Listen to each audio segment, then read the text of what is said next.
नमस्कार, न्यूज 18 में आपका बहुत बहुत स्वागत है। मैं हूं आपके साथ रुंझुन कोहली। आज हम बात करेंगे लद्दाख से जुड़ी कुछ अहम खबरों की।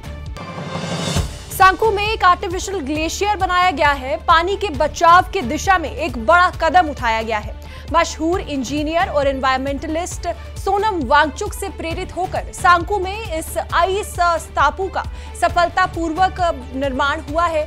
यह आर्टिफिशियल ग्लेशियर दरअसल एक कृत्रिम बड़े बर्फ का मीनार होता है, जिसमें सर्दियों का पानी जमा कर लिया जाता है। जब गर्मियों की शुरुआत होती है और पानी की कमी आती है, तब ये बर्फ धीरे धीरे पिघलकर लोगों और खेतों के लिए पानी का साधन बन जाता है। इस आर्टिफिशियल ग्लेशियर को बनाने में स्थानीय युवक और काउंसलर ने भी मेहनत की है। इससे पता चलता है कि लोग अब पर्यावरण को लेकर ज्यादा जागरूक हो चुके हैं और एकजुट भी हो चुके हैं। लोगों ने इस पहल के लिए खुशी जताई और सोनम वांगचुक के सोच व काम की तारीफ की, जिन्होंने ऐसे ठंडे और सूखे इलाके में पानी की समस्या का अनोखा हल दिखाया है। ये प्रोजेक्ट मिलकर की गई कोशिश, इनोवेशन और उम्मीद का एक मजबूत सिंबल है, जो सांकू के लिए एक ज्यादा हरियाली वाले, ज्यादा मजबूत भविष्य में योगदान दे रहा है। हम आर्टिफिशियल ग्लेशियर की बात की जाए और खुसूसन आज की इस दौर में जहां पर हम एक ग्लोबल वार्मिंग स्टेज से गुजर रहा है, हमारे जितने भी सोर्स ऑफ वाटर है, जितने भी हमारे ग्लेशियर थे, वो धीरे धीरे पिघलना और ख़त्म होना शुरू हुआ है। तो ऐसे में हमारे यहाँ पर एक ऐसा इनिशिएटिव, यानी किस तरीके से हम अपने इस ग्लेशियरों को बचाया जाए, कि किस तरीके से हम और आप अपने सोर्स ऑफ वाटर जो है मुहैया की जाए। तो ऐसे में हमारे काउंसलर और हमारे आम पब्लिक सबों की कंट्रीब्यूशन की वजह से यहाँ पर पिछले 5 साल से एक ऐसा यानी आर्टिफिशियल ग्लेशियर जो है बनाया जा रहा है सांकू बटखर नाले के मुकाम पर, जो कि पिछले 5 साल से जारी है।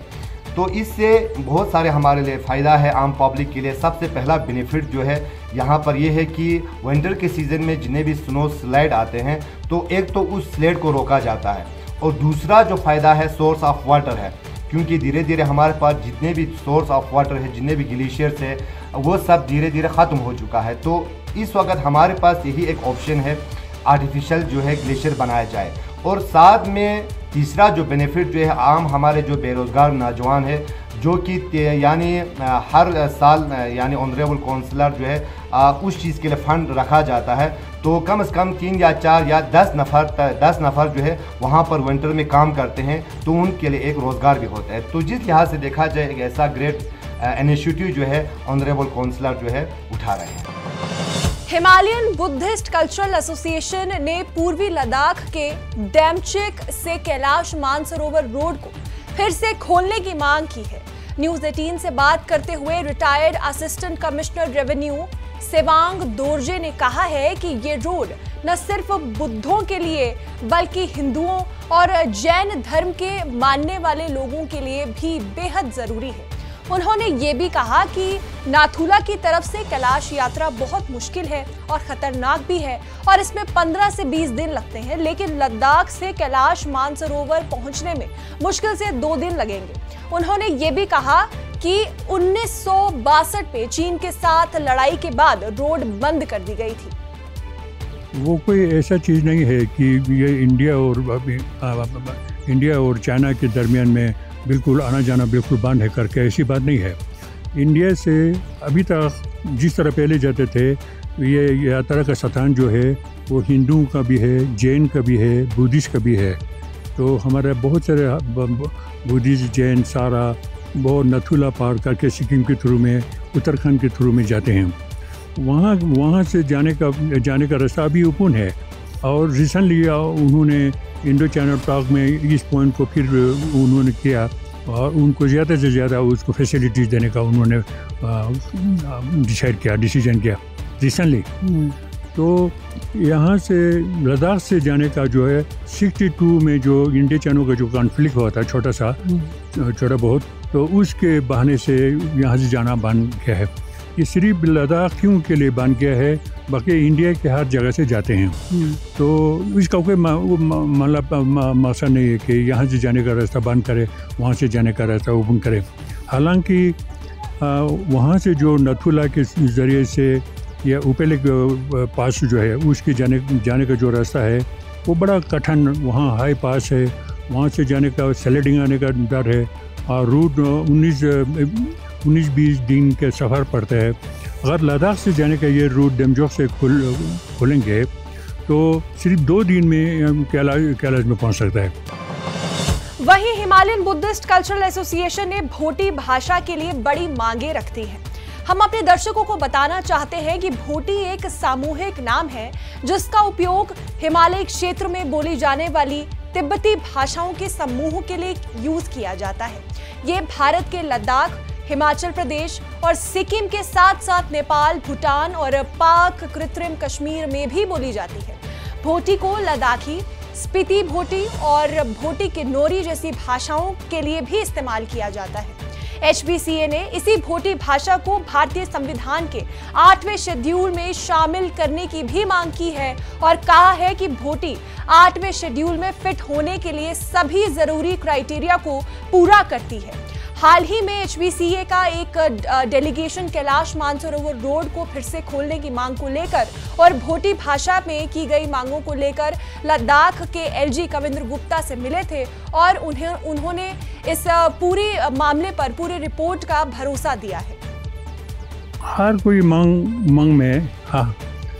मांग में सोच में तो डिफरेंस ज़रूर आता है। हाँ, तो यहाँ जो भोटी लैंग्वेज के बारे में जो कुछ लोग जो है अगर लद्दाखी करके वो सोचते होंगे, हो सकता है उनके अपने तरफ से कोई अच्छा नेक नियति से कुछ सोचा होगा, मगर उसको थोड़ा कॉमन सेंस की बात हम बात करेंगे तो ये भोटी जो लैंग्वेज का हम जो बात करते हैं, लैंग्वेज के साथ में कोई लिटरेचर होना चाहिए।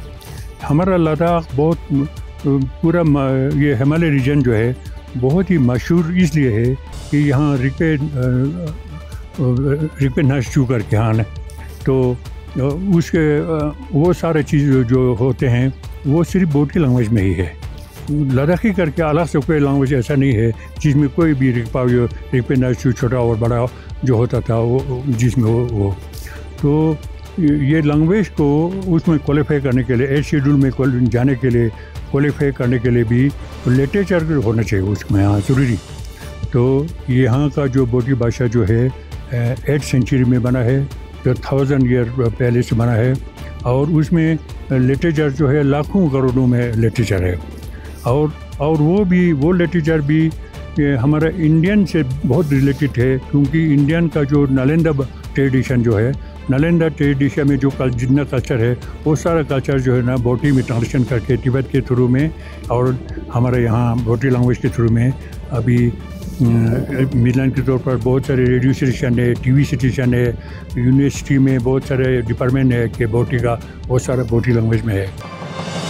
लेह में विकलांग व्यक्तियों का अंतर्राष्ट्रीय दिवस मनाया गया जिसमें LG लद्दाख कविंद्र गुप्ता मुख्य अतिथि के रूप में शामिल हुए। LG ने विकलांग व्यक्तियों द्वारा बनाए गए विभिन्न उत्पादों को प्रदर्शित करने वाले प्रदर्शनी स्टॉल का भी उद्घाटन किया। इस अवसर पर LG ने लाभार्थियों को ट्राई स्कूटर जैसे कई उपकरण भी वितरित किए। सभा को संबोधित करते हुए LG ने जोर देकर कहा कि विकलांग व्यक्तियों का अंतर्राष्ट्रीय दिवस केवल एक कैलेंडर तिथि नहीं बल्कि समानता और मान्यता का उत्सव है कि क्षमता, शारीरिक फिटनेस से परे कड़ी मेहनत, दृढ़ संकल्प और आकांक्षाओं को शामिल करती है। एक दुर्घटना में अपने पैर के फ्रैक्चर का उदाहरण देते हुए LG ने कहा कि विकलांग जीवन के किसी भी चरण में किसी को भी हो सकती है। LG कविंद्र गुप्ता ने संस्कार के लुंगनाक ब्लॉक में 4 सामुदायिक भवन यानी कम्युनिटी हॉल का उद्घाटन किया। इसके साथ ही उन्होंने नए चेतना 4.0 अभियान शुरू किया और RGSA ट्रेनिंग कैलेंडर 2025-26 भी जारी किया। इन सब कदमों से ये साफ दिखता है कि केंद्र शासित प्रदेश की प्रशासन जनता के लिए बेहतर सुविधाएं, मजबूत ढांचा और समान विकास देने के लिए काम कर रही है। ये सारी जानकारी उन्होंने X पर पोस्ट कर साझा की।